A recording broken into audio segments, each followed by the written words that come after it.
Yo leí este título y me pareció atractivo, en realidad a Daniel De Luca, y yo le hice caso porque tiene razón. Nuestro cerebro es una Ferrari, pero con frenos de un Ford T. Y ahora, ¿cómo entendemos esto? ¿Cómo lo procesamos, doctor Carlos Logat Grabner?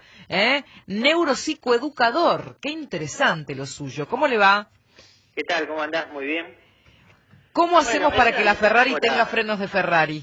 Y bueno, es una metáfora que lo que busca es que todo el mundo pueda entender así rápidamente cómo funciona el cerebro humano. O sea, nuestro cerebro tiene tres partes, una parte que se encarga de procesar los instintos, otra que se encarga de procesar las emociones y otra que es la racional, la cognitiva, que es la más moderna de todas. Pero bueno, a pesar de que la parte novedosa de nuestro cerebro ocupa el 80% de su volumen, son, digamos, los cerebros más primitivos los que tienen el gran poder. Por eso estos cerebros nosotros de alguna manera, los comparamos con una Ferrari, en el sentido de que tiene una gran potencia y se disparan a una gran velocidad.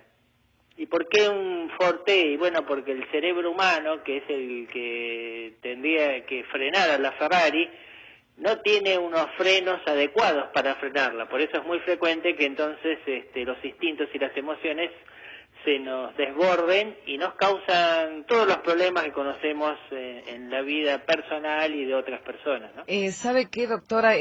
Para mí es un tema apasionante, pero siempre hay una pregunta que me hice desde las lecturas, desde no poco interés por los dilemas que ha planteado y que tienen continuidad el psicoanálisis. Sí, Hasta ahora nosotros veníamos trabajando en nuestra vida emocional, ¿no? sí, Consciente o inconsciente. Pero poco sabíamos de cómo funcionaba el cerebro y el mundo de las imágenes nos ha permitido ver cómo funciona el cerebro. ¿Hay cierto. maneras, desde la conciencia de saber cómo funciona esta Ferrari que tenemos en la cabeza, de cambiar su funcionamiento solo por ser conscientes de cómo se produce? Es que es la única chance que tenemos. O sea, la biología ya no la podemos cambiar. O sea, no hay manera de modificar la estructura del cerebro. Pero sí podemos modificar la información que tiene ese cerebro. Hay que tener en cuenta que la mejor herramienta civilizadora de la historia fue la educación. Pero ahora estamos hablando de una educación diferente, una educación que sirve para que el cerebro se entienda a sí mismo, que hasta ahora nunca se había intentado. Pero bueno, esta es la única herramienta que tenemos para permitir entonces que los frenos de Ford T se transformen en frenos de Ferrari, entonces haya una equivalencia entre el funcionamiento del cerebro instintivo emocional y el cerebro racional o cognitivo, ¿no? Acá hay un punto para mí clave y yo lo que quiero hacer es que quede claro para la audiencia, porque no estamos hablando de entendernos a nosotros mismos por la típica terapia de la que elijamos para nuestra vida emocional, afectiva, etcétera. No, eso es Acá estamos hablando de poner el cerebro como objeto funcional frente a un espejo, que hoy lo podemos hacer y antes no se podía. Ahora yo le pregunto, ¿usted tiene ejercicios que nos permitan a nosotros reentrenar nuestro cerebro en base a todo lo nuevo? Lo primero es educarse. Es increíble cómo el comprender cómo funciona el cerebro es tal vez la gran herramienta para el cambio. Después sí, por supuesto, hay ejercicios para fortalecer el funcionamiento de los lóbulos prefrontales, que es esa parte del cerebro que está detrás de la frente y encima de los ojos, que es la que realmente nos hace humanos. Ese es el punto clave que tenemos que desarrollar a lo largo de nuestra vida para poder crecer como personas, ¿no? Ahora, yo al auto lo puedo llevar al taller, le puedo pedir al mecánico que me lo prepare para que corra más rápido. Sí. Si es mi vida emocional, puedo hacer terapia y tal vez ser consciente de mis errores o de mis propensiones o de no sé, mis reflejos en la vida de relación. Pero ¿cómo hago cuando lo que tengo que cambiar es el cerebro, que la sensación que uno tiene es que actúa sin pedirnos permiso? Bueno, en realidad actúa sin pedirnos permiso, por eso la Ferrari. Es tan rápido que el cerebro, ante un estímulo determinado del medio ambiente, que puede ser cualquiera, ya en 125 milisegundos está preparado para actuar o ya está actuando. mientras que el cerebro humano o los lóbulos prefrontales recién se prenden a los 500 milisegundos, o sea que hay 375 milisegundos en el cual nuestras acciones son totalmente inconscientes, todas, Claro, no algunas, claro, todas. es muy impresionante. Y recién a partir de los 500 milisegundos, cuando se prenden los lóbulos prefrontales, ahí tenemos la chance de vetar el impulso que se generó en los cerebros más primitivos o permitirle que siga adelante. Si no sabemos, si no tenemos una buena educación y no estamos con un buen desarrollo de los lóbulos prefrontales, muchas veces permitimos que sigan adelante conductas que sabemos que nos van a traer problemas. ¿Sí? O sea que nuestro cerebro es como que acarrea la evolución mismísima del hombre, como que llevamos el Neandertal y el 2.0 en el mismo lugar. Exactamente. El problema, ¿cuál es? Que nuestro cerebro se desarrolló en la sabana africana y ahora le transformamos la sabana africana en estas grandes civilizaciones y quedó desactualizado. Entonces la única manera que tenemos de actualizar el cerebro y que realmente se ponga a punto cero, se ponga a punto, digo, con la modernidad, es a través de la educación. Y por suerte, todas las generaciones que están en este momento pisando la tierra tienen a su disposición una información que antes no existía. ¿Hay maneras desde la neurociencia o desde la educación cerebral, que sería de lo que estamos hablando, por ejemplo, de ajustar nuestros modos cerebrales al nivel de vértigo de los cambios de la vida actual, a lo que sería actualizar un software?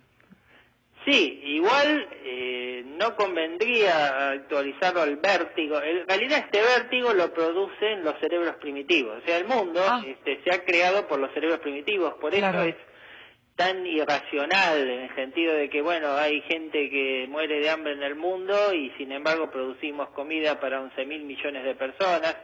No tenemos plata a lo mejor para hacer obras de bien, pero sí podemos gastar 1,7 billones de dólares al año en armas. O sea que cuando uno se pone a ver, no es el cerebro racional o el sentido común el que está manejando el mundo, sino que son los cerebros primitivos. Entonces... Me está solucionando gran parte de la realidad. Bueno, para solucionar la realidad de esta o todos los problemas, tenemos que cambiar el cerebro que generó esta realidad, porque no la generó otra cosa que no es que nuestro cerebro y todos los cerebros en conjunto de la humanidad, desde los primeros que pisaron la sabana africana, que son más o menos unos 60.000 millones de seres humanos. Alguien nos contó, no sé quién, pero...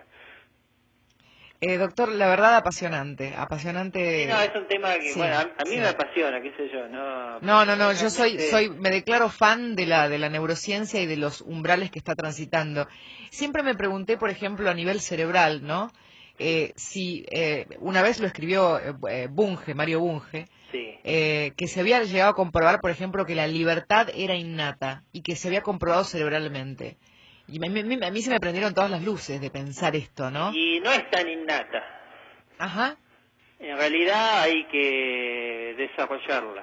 O sea, nuestro cerebro, para la mayor parte de los neurocientíficos, ellos consideran que el 99% de nuestras conductas, algunos el 99,99, son totalmente automáticas. Ajá. Entonces ahí no puede haber mucha libertad si el 99,99% de nuestros comportamientos no los controlamos. ¿Y cómo se desarrolla un cerebro libre? Y a través de la prefrontalización, desarrollando el lóbulo prefrontal, que es el que permite frenar las conductas indebidas y cambiarlas por otras que realmente son correctas. ¿Y cómo hago? ¿Me masajeo la frente? ¿Qué hago? Educación y entrenamiento, las dos cosas. Primero tenés que saber qué es lo que pasa en tu cerebro, para poder saber entonces qué tenés que cambiar y después entrenarte en el cambio. Si supongamos que ves una torta y no podés detenerte y te vas encima de la torta y ya en 125 milisegundos te la estás comiendo. ¿Y cómo juega el tema, por ejemplo, ¿no? Del bien y el mal? ¿Puede haber una persona que conoce su cerebro y que es, de alguna manera, maneja sus determinaciones y sus decisiones, pero las aplica al mal, y otra que las aplica al bien? Sí, lo puedes aplicar mal porque, bueno, el lóbulo prefrontal lo puedes aplicar tanto para perfeccionar conductas buenas como para perfeccionar conductas malas. Por eso lo que buscamos nosotros es al revés, que bueno, que se fortalezca por los lóbulos prefrontales está nuestra capacidad ética también. Entonces, bueno... O sea, menos lóbulos prefrontales desarrollados, menos capacidad ética. Claro, menos capacidad ética de un ser humano, no, que no implica que tenga menos inteligencia. Puede ser una persona muy inteligente como un psicópata y sin embargo no tener ningún punto de vista ético ni moral en tu conducta, ¿no? ¿Recuerda estudios de personalidades famosas, digo, en este sentido? No sé, Hitler, ¿cómo tenía el cerebro? Bueno, son psicópatas, Hitler... O sea, el prefrontal era primitivo. No, pero eran personas inteligentes. Ajá. Bueno, más allá de que su inteligencia estuviera puesta en el camino del mal o el dañar o destruir, eran personas inteligentes, si no, no podían haber hecho lo que hicieron, y también con un gran carisma que permitió entonces que también otros millones de personas los acompañaran en semejante locura. Acá un oyente me señala, nosotros no somos herederos del Neandertal. Tiene razón, yo usé No, somos del Cromañón. Claro, el Cromañón. Bueno, usé el Neandertal como... El último es el Neandertal y el último es el Cromañón, que somos Claro. En ese sentido, ¿usted diría que en un punto seguimos actuando como ellos? Bueno, para los neurocientíficos estamos en la edad de piedra a nivel del desarrollo mental todavía en el mundo interior, ¿no? A nivel del mundo exterior ya estamos, bueno, en la era informática, pasamos por todo desde la era agrícola, desde la etapa agrícola ahora, pasamos por un montón de etapas, pero a nivel de nuestro mundo interior estamos en la edad de piedra. Claro, tenemos Alemania y Grecia en el mismo cerebro. Más o menos, Dos velocidades. Tenemos la posibilidad de adelantar rápidamente todo este atraso que tenemos. No necesitamos pasar otra vez por cientos de años para producir cambios, sino que ahora lo podemos hacer en poco tiempo, porque tenemos la información. Nosotros lo único que hicimos fue bajarla a un nivel que la puedan comprender cualquier persona sin necesidad de tener una educación muy elevada. Hasta niños pueden entender cómo funciona su cerebro, utilizando metáforas muchas veces como esta de la Ferrari, ¿no? Claro, le agradezco muchísimo, doctor Carlos Logat Grabner, apasionante, ¿eh? Bueno, muchas gracias por el reportaje y bueno, esperemos poder seguir charlando y si a la gente le interesa más información puede entrar a la página www.asociacioneducar.com y ahí pueden encontrar un libro gratis de neuropsicoeducación donde explica todo esto, que lo pueden bajar sin problema. Hay una revista que tiene 10 años y que tiene montones de números que también los pueden bajar gratuitamente. Me reitera la página, la voy a poner en mi Twitter. ¿Sí? Asociacioneducar.com. Perfecto. Muchas gracias, doctor. De nada. Muy buenas tardes, hasta luego.